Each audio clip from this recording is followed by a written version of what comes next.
Hey, Charlie, it's John. Just give me a call or text me, and talk to you soon. Bye.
Does your dog hate bath time? This is our lick mat. We put some peanut butter on there. Look at how sad he is to get in the bath. He is sad, Miss.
When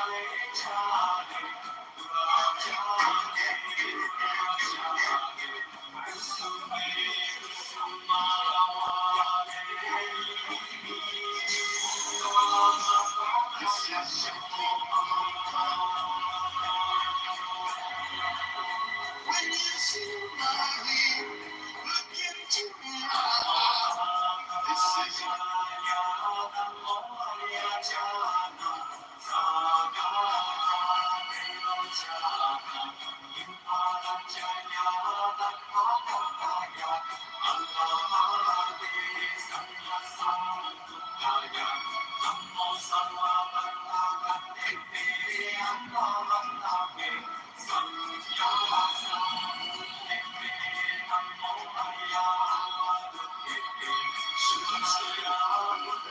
Nothing but fill the bed with Ford F-150 with physical cash and earns it twice a day, every day, for 4 years straight. I still don't think you'd lose as much money as being in esports does.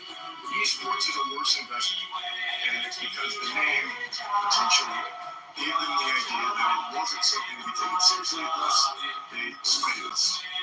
So, taking the name Moist and putting it with Shopify without it probably still run us into the same problem. It's just keeping.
Try and hold to a single thought. You just can't do it.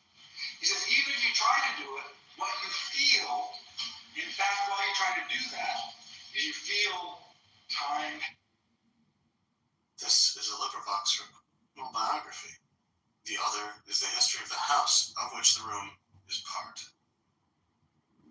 The presentation, the experience, the that, in short. For until we have decided what it is, it must be a mere that, is the last term of a train of sensations, emotions, decisions, movements, classifications, expectations, etc., ending in the present. And the first term of a series of similar inner operations extending into the future.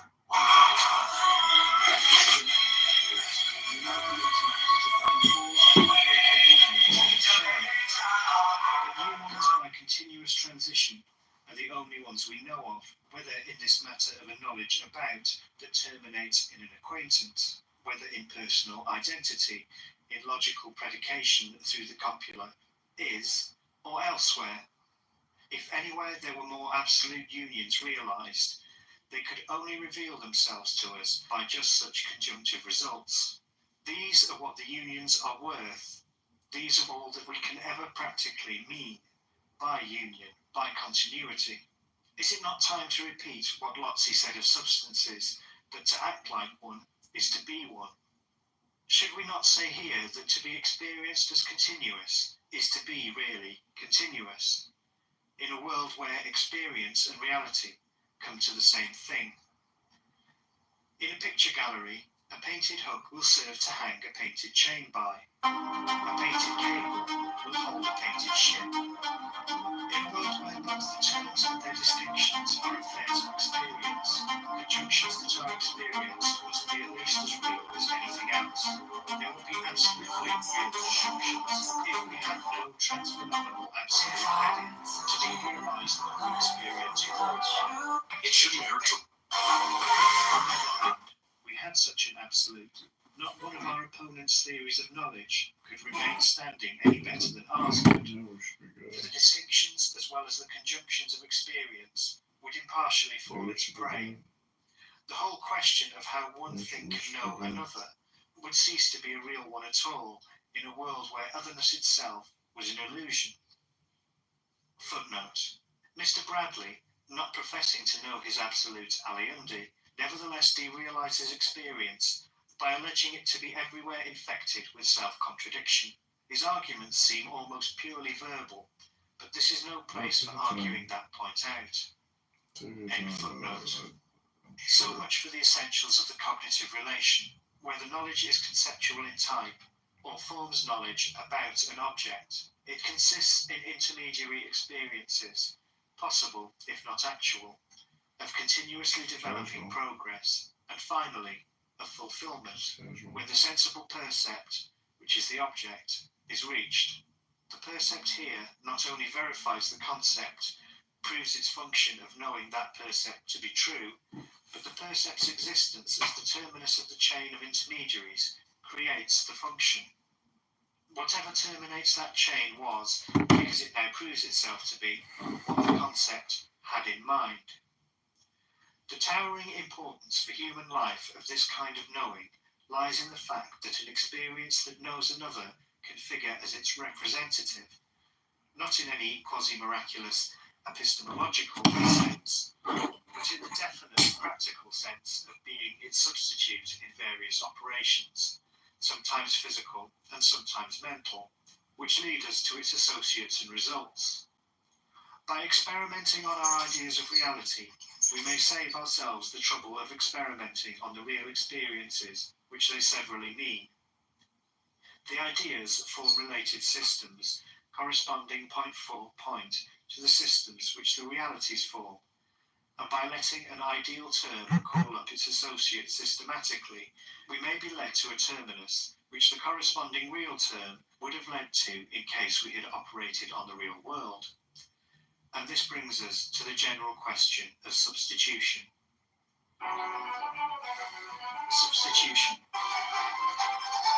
Montaigne's brilliant book on intelligence, substitution was for the first time named as a cardinal logical function, though of course the facts had already been familiar enough. What exactly, in a system of experiences, does the substitution of one of them for another mean? According to my view, experience as a whole is a process in time, whereby innumerable particular terms lapse and are superseded by others that follow upon them, by transitions which, whether disjunctive or conjunctive in content, are themselves experiences, must in general be accounted at least as real as the terms which they relate. What the nature of the event called superseding signifies depends altogether on the kind of transition that obtains. Some experiences simply abolish their predecessors without continuing them in any way. Others are felt to increase or to enlarge their meaning, to carry out their purpose, or to bring us nearer to their goal. They represent them, and may fulfill their function better than they fulfilled it themselves. But to fulfill a function in a world of pure experience can be conceived and defined in only one possible way. In such a world, transitions and arrivals, or terminations, are the only events that happen, though they happen by so many sorts of path. The only function that one experience can perform is to lead into another experience, and the only fulfillment we can speak of is the reaching of a certain experienced end. When one experience leads to, or can lead to, the same end as another, they agree in function. But the whole system of experiences, as they are immediately given, presents itself a quasi-chaos, through which one can pass out of an initial term in many directions, and yet end in the same terminus, moving from next to next by a great many possible paths. Either one of these paths might be a functional substitute for another, and to follow one rather than another might, on occasion, be an advantageous thing to do. As a matter of fact, and in a general way, the paths that run through conceptual experiences, that is, through thoughts or ideas that know the things in which they terminate, are highly advantageous paths to follow. Not only do they yield inconceivably rapid transitions, but owing to the universal character, footnote, of which all that need be said in this essay is that it also can be conceived as functional and defined in terms of transitions, or of the possibility of such, end footnote, which they frequently possess, and to their capacity for association with one another in great systems, they outstrip the tardy consecutions of the things themselves, and sweep us on towards our ultimate termini in a far more labour-saving way than the following of trains of sensible perception ever could. Wonderful are the new cuts and the short circuits which the thought paths make. Most thought paths, it is true, are substitutes for nothing actual. They end outside the real world altogether, in wayward fancies, utopias, fictions, or mistakes. But where they do re-enter reality and terminate therein, we substitute them always, and with these substitutes we pass the greater number of our hours. This is why I called our experiences, taken altogether, a quasi-chaos. There is vastly more discontinuity in the sum total of experiences than we commonly suppose. The objective nucleus of every man's experience, his own body, is, it is true, a continuous percept, and equally continuous as a percept, though we may be inattentive to it, is the material environment of that body, changing by gradual transition when the body moves. But the distant parts of the physical world are at all times absent from us, and form conceptual objects merely, into the perceptual reality of which our life inserts itself at points discrete and relatively rare. Round their several objective nuclei, partly shared and common and partly discrete, of the real physical world, innumerable thinkers, pursuing their several lines of physically true cogitation, trace paths that intersect one another only at discontinuous perceptual points, and the rest of the time are quite incongruent. And around all the nuclei of shared reality, as around the Diak's head of my late metaphor, floats the vast cloud of experiences that are wholly subjective, that are non-substitutional, that find not even an eventual ending for themselves in the perceptual world, the mere daydreams and joys and sufferings and wishes of the individual minds. These exist with one another indeed, and with the objective nuclei, but out of them it is probable that to all eternity no interrelated system of any kind will ever be made. This notion of the purely substitutional or conceptual physical world brings us to the most critical of all the steps in the development of a philosophy of pure experience. The paradox of self-transcendency in knowledge comes back upon us here, but I think that our notions of pure experience and of substitution and our radically empirical view of conjunctive transitions are Denkmittel, ways of thinking, that will carry us safely through the pass. What objective reference is? Whosoever feels his experience to be something substitutional, even while he has it, may be said to have an experience that reaches beyond itself. From inside of its own entity, it says more and postulates reality existing elsewhere. For the transcendentalist, who holds knowing to consist in a salto mortale across an epistemological chasm, such an idea presents no difficulty, but it seems at first sight as if it might be inconsistent with an empiricism like our own. Have we not explained that conceptual knowledge is made such wholly by the existence of things that fall outside the knowing experience itself, by intermediary experiences, and by a terminus that fulfills? Can the knowledge be there before these elements that constitute its being have come? And, if knowledge be not there, how can objective reference occur? The key to this difficulty lies in the distinction between knowing as verified and completed, and the same knowing as in transit and on its way. To recur to the Memorial Hall example lately used, it is only when our idea of the hall has actually terminated in the percept that we know for certain that from the beginning it was truly cognitive of that. Until established by the end of the process, its quality of knowing that, or indeed knowing anything, could still be doubted, and yet the knowing really was there, as the result now shows. We were virtual knowers of the whole, long before we were certified to have been its actual knowers, by the percept's retroactive validating power. Just so, we are mortal all the time, by reason of the virtuality of the inevitable event which will make us so when it shall have come. Now, the immensely greater part of all our knowing never gets beyond this virtual stage. It never is completed or nailed down.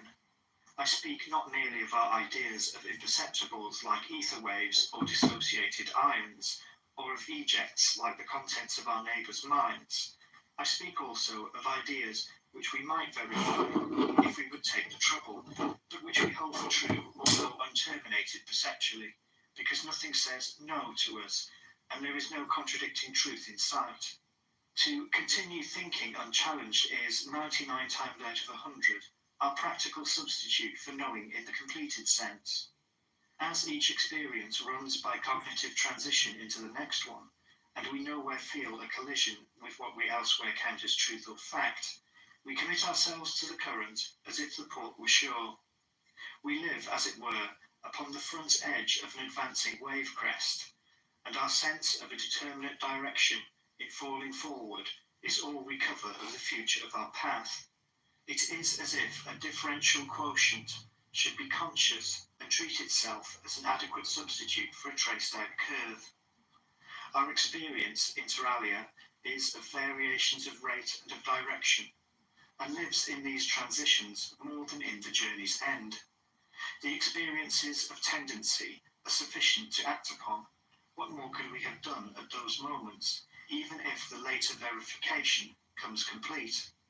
This is what, as a radical empiricist, I say to the charge that the objective reference which is so flagrant a character of our experiences involves a chasm and a mortal leap. A positively conjunctive transition involves neither chasm nor leap. Being the very original of what we mean by continuity, it makes a continuum wherever it appears. I know full well that such brief words as these will leave the hardened transcendentalist unshaken. Conjunctive experiences separate their terms, he will still say. They are third things interposed, that have themselves to be conjoined by new links, and to invoke them makes our trouble infinitely worse. To feel our motion forward is impossible. Motion implies terminus, and how can terminus be felt before we have arrived? The barest start and sally forwards, the barest tendency to leave the instant, the chasm and the leap. Conjunctive transitions are the most superficial of appearances, illusions of our sensibility, which philosophical reflection pulverizes at a touch. Conception is our only trustworthy instrument, conception and the absolute working hand in hand. Conception disintegrates experience utterly, but its disjunctions are easily overcome again when the absolute takes up the task. Such transcendentalists I must leave, provisionally at least, in full possession of their creed. I have no space for polemics in this article, so I shall simply formulate the empiricist doctrine as my hypothesis, leaving it to work or not to work as it may. Objective reference, I say then, is an incident of the fact that so much of our experience comes as an insufficient and consists of process and transition. Our fields of experience have no more definite boundaries than have our fields of view. Both are fringed forever by a more that continuously develops and that continuously supersedes them as life proceeds. The relations, generally speaking, are as real here as the terms are, and the only complaint of the transcendentalists with which I could at all sympathise would be his charge that, by first making knowledge to consist in external relations as I have done, and by then confessing that 9/10 of the time these are not actually but only virtually there, I have knocked the solid bottom out of the whole business, and palmed off a substitute of knowledge for the genuine thing. Only the admission, such a critic might say, that our ideas are self-transcendent and true already, in advance of the experiences that are to terminate them, can bring solidity back to knowledge in a world like this, in which transitions and terminations are only by exception fulfilled. This seems to me an excellent place for applying the pragmatic method. When a dispute arises, that method consists in auguring what practical consequences would be different if one side rather than the other were true. If no difference can be thought of, the dispute is a quarrel over words. What then would the self-transcendency affirmed to exist in advance of all experiential mediation or termination be known as? What would it practically result in for us, were it true? It could only result in our orientation, in the turning of our expectations and practical tendencies into the right path. And the right path here, so long as we and the object are not yet face to face, or can never get face to face, as in the case of ejects, would be the path that leads us into the object's nearest neighbourhood. Where direct acquaintance is lacking, knowledge about is the next best thing, and an acquaintance with what actually lies about the object and is most closely related to it puts such knowledge within our grasp. Ether waves and your anger, for example, are things in which my thoughts will never perceptually terminate, but my concepts of them lead me to their very brink, to the chromatic fringes and to the hurtful words and deeds which are their really next effects. Even if our ideas did in themselves carry the postulated self-transcendency, it would still remain true that their putting us into possession of such effects would be the sole cash value of the self-transcendency for us. And this cash value, it is needless to say, is verbatim et literatum what our empiricist account pays in. On pragmatist principles, therefore, a dispute over self-transcendency is a pure logo matching. Call our concepts of objective things self-transcendent or the reverse. It makes no difference, so long as we don't differ about the nature of that exalted virtue's fruits. Fruits for us, of course, humanistic fruits. If an absolute were proved to exist for other reasons, it might well appear that his knowledge is terminated in innumerable cases where ours is still incomplete. That, however, would be a fact indifferent to our knowledge. The latter would grow neither worse nor better, whether we acknowledged such an absolute or left him out. So the notion of a knowledge still in transitu and on its way joins hands here with the notion of a pure experience, which I tried to explain in my essay entitled Does Consciousness Exist?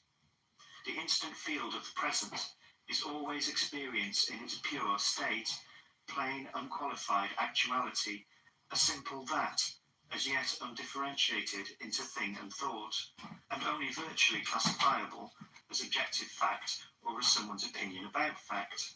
This is as true when the field is conceptual as when it is perceptual. Memorial Hall is there in my idea as much as when I stand before it. I proceed to act on its account in either case. Only in the later experience that supersedes the present one is this naive immediacy retrospectively split into two parts, the consciousness and its content, and the content corrected or confirmed. While still pure or present, any experience, mine for example, of what I write about in these very lines, passes for truth. The morrow may reduce it to opinion. The transcendentalist, in all his particular knowledges, is as liable to this reduction as I am. His absolute does not save him. Why then need he quarrel with an account of knowing that merely leaves it liable to this inevitable condition? Why insist that knowing is a static relation out of time, when it practically seems so much a function of our active life? For a thing to be valid, says Lotze, is the same as to make itself valid. When the whole universe seems only to be making itself valid, and to be still incomplete, else why it's ceaseless changing, why, of all things, should knowing be exempt? Why should it not be making itself valid like everything else, that some parts of it may be already valid or verified beyond dispute? The empirical philosopher, of course, like anyone else, may always hope. The conterminousness of different minds. With transition and prospect thus enthroned in pure experience, it is impossible to subscribe to the idealism of the English school. Radical empiricism has, in fact, more affinities with natural realism than with the views of Berkeley or of Mill, and this can be easily shown.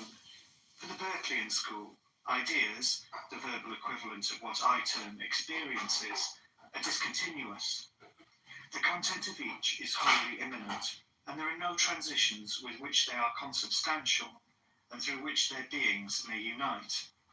Your memorial hall and mine, even when both are percepts, are wholly out of connection with each other. Our lives are a congeries of solipsisms, out of which, in strict logic, only a god could compose a universe, even of discourse. No dynamic currents run between my objects and your objects. Never can our minds meet in the same. The incredibility of such a philosophy is flagrant.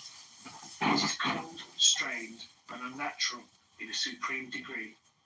And it may be doubted whether even Berkeley himself, who took it so religiously, really believed, when walking through the streets of London, that his spirit and the spirits of his fellow wayfarers had absolutely different towns in view. To me, the decisive reason in favour of our minds meeting in some common objects at least is that, unless I make that supposition, I have no motive for assuming that your mind exists at all. Why do I postulate your mind? Because I see your body acting in a certain way. Its gestures, facial movements, words and conduct generally are expressive, so I deem it actuated, as my own is, by an inner life like mine. This argument from analogy is my reason, whether an instinctive belief runs before it or not. But what is your body here but a percept in my field? It is only as animating that object, my object, that I have any occasion to think of you at all. If the body that you actuate be not the very body that I see there, but some duplicate body of your own, with which there is nothing to do, we belong to different universes, you and I. And for me to speak of you is folly. Myriads of such universes even now may coexist, irrelevant to one another. My concern is solely with the universe with which my own life is connected. In that perceptual part of my universe which I called your body, your mind and my mind meet and may be called conterminous. Your mind actuates that body, and mine sees it. My thoughts pass into it, as into their harmonious cognitive fulfillment. Your emotions and volitions pass into it, as causes into their effects. But that percept hangs together with all our other physical